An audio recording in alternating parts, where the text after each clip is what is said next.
All right, welcome back. He's part of the Breakfast Ball News Show. Pipeline to the Pros is his book. He's our friend Danny Parkins. He is joining us live, former Chicago radio host and knows the city very, very well. So I've been talking about this now for the last couple of weeks. It was my second story today. I heard Joe Brady's name came up, and the analogy I used, Danny, was, listen, everybody that works on a bridge, to build a bridge, is a tradesman. But if you're going to be the leader of the project, you have to be an engineer or an architect. This needs an engineer or an architect, not just a tradesman. I don't want any coordinators getting the Bears job. This is a big, big project. Is Vrabel the name you would suggest? I mean, where are you on him? Because he's the biggest name out there. We are not aligned on this one, Colin, and I love the analogy as always. It's excellent work, but I'll take the tradesman. I want the offensive guy. Mike Vrabel should coach Cincinnati, where they have Joe Burrow and the offense is established. He should coach Dallas, where they have Dak Prescott and the offense is established. Go coach Ohio State if you want. I feel like Mike Vrabel, we've overrated him because time away has helped him age pretty well. People are like, oh, my God, he won 12 games. That team had Derrick Henry. That team had A.J. Brown. Arthur Smith was the offensive coordinator. We've seen that he can raise the floor of a quarterback. He's doing it with Russell Wilson, and he did it with Ryan Tannehill that last year. There were power struggles in Tennessee. He went 6-18 in his last 24 games. He wanted all the power. He couldn't replace Arthur Smith at offensive coordinator. They had a 7-game losing streak to finish a season. So Caleb Williams is at an inflection point. He's at a fork-in-the-road moment in his career. I want to try to find the coach that can win and develop and maximize any quarterback. Go find your Kevin O'Connell. Go find your Matt LaFleur, your Sean McVay, your Kyle Shanahan. If you can't get those guys in a trade, go try to find the next one because the Bears need offensive help. Yeah, leadership is a problem. I'm not going to dispute it, but I think this leader of men stuff is grossly overrated. All football coaches are supposed to be leaders of men. So we got into this yesterday. We talked about Brock Purdy.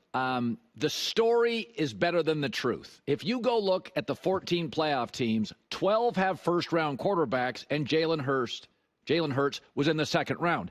Lamar and Josh and Mahomes and Goff, Matt Stafford. Brock Purdy reportedly wants 55 large. I've said, I'll take Sam Darnold for 40. I'm not blinking an eye. Do you believe that the story of Brock Purdy has now surpassed the reality, much like maybe Vrabel to me? Yes, I do, and I've been there for a while on it. But the problem is, and you're a market guy, the market has spoken here. Like, Brock Purdy should not give San Francisco any sort of hometown discount. He's accomplished more than Jordan Love has when he got his payday, than Tua had when he got his payday. So I expect Brock Purdy to ask for a market rate deal. He won't break Dak Prescott's number necessarily. He's not going to have the highest contract ever, but he will be in that 55 million plus range. And if I was the GM, I wouldn't give it to him. But I do think that San Francisco will, because it's a have and a have-not league, and they tried it with Trey Lance. They go 3 first-round picks, and it failed miserably for them. So I expect Brock Purdy to get paid, and I think it's going to be a mistake. Well, then what would you do if you're Minnesota? Daniel Jones isn't the future. J.J. McCarthy is. Would you let Darnold go? I would struggle letting him out of the building. I'd franchise tag, which is a lot of money. But what do you do with Darnold? See, I think this is a situation where Kevin O'Connell is the miracle worker. Kevin O'Connell has final say here. Hey, do you think that you can do with J.J. McCarthy what you did with Sam Darnold? If he says yes, then you let someone else pay Sam Darnold, and you've got J.J. McCarthy, who you liked, who you traded up for, who you used a first-round pick on, who they must have loved in the evaluation process, and you trust that Kevin O'Connell can do it again. If he has any doubts about J.J. McCarthy from being around him for a year, then, of course, you do what you said, and you keep Sam Darnold in the building. Yeah. So I wouldn't play Mahomes this weekend. I think they're good enough with Carson Wentz to beat Houston. I don't think I just wouldn't even risk it. What's the point? But there are reports he will play. What would be your tact going forward with Mahomes? Football players play. I've been shocked by this. Listen, someone like you or me saying don't play, that makes sense because we are soft. Like by nature, we wear makeup and we're like, oh my God, he sprained his ankle, and then 300-pounders are going to try to tackle him, and Will Anderson and Daniil Hunter against those tackles. It's a terrible matchup. What? T.J. Watt 4 days later is a great matchup, or the Broncos pass rush a week after that? Like, we have no idea.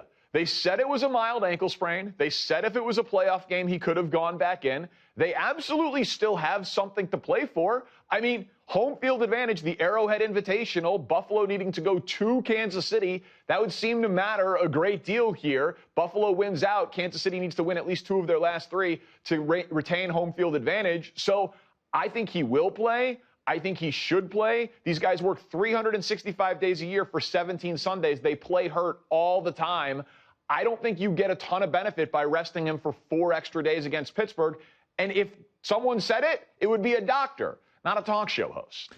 Finally, I want your stamp on this. I think Belichick is going to go 1 year and then go back to the NFL. I think college is just a bunch of nonsense and portal. And also, you only get to coach 20 hours a week. Eric Bieniemy told us yesterday on the show. So it limits your ability to grind. It's go shake hands. And Bill's not going to be on the recruiting trail trying to find a corner. I think it's 1 year. College wears him out. Mike Lombardi's got no interest being in an athletic department. It's too much of a pro model. What say you?